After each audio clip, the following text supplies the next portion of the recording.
वडिलांच्या नात्याला काळीमा फासणारी घटना पुण्यामध्ये उघड झाली आहे। नोकरीमध्ये प्रमोशनसाठी स्वतःच्या मुलीला वरिष्ठाबरोबर शरीर संबंध ठेवण्याचा आग्रह मुलीच्या वडिलांनी केला। तिच्या वडिलांसह तिघांच्या विरोधात गुन्हा दाखल करण्यात आलाय। पीडित तरुणी उच्च शिक्षित आहे। तिचे वडील एका नामांकित कंपनीत सीईओ आहेत। त्यांच्या बॉसशी संबंध ठेवण्यासाठी दबाव आणल्याचा आरोप मुलीने केलाय। या मुलीने तिच्या आईच्या मदतीने कोरेगाव पार्क पोलीस स्टेशनमध्ये गुन्हा दाखल केलाय।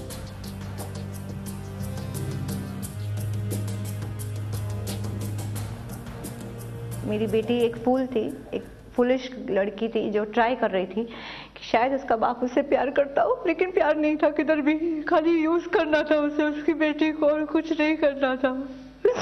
पैसा कमाने का जरिया बनाया उससे बेटी को। उन्होंने कहा था कि ऐसे कोई ड्रग्स आते हैं मार्केट में जिसको देने के बाद में कोई होश नहीं रहता और कुछ पता नहीं चलता क्या हुआ।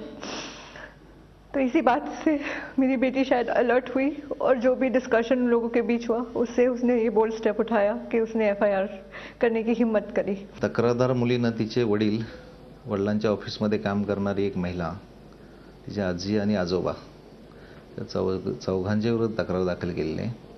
त्याच्यामध्ये तिचा लैंगिक छळ करणं, घरामध्ये कोंडून ठेवणं किंवा वडिलांच्या ऑफिसमधील बॉसेस यांच्या बरोबर कंपनी द्यायला जाणं वगैरे असे ह्यासाठी फोर्स करत होते। त्या तक्रारीवरून आपण गुन्हा दाखल केला आणि तपास सुरू आहे। झी 24 तास एक पाऊल पुढे।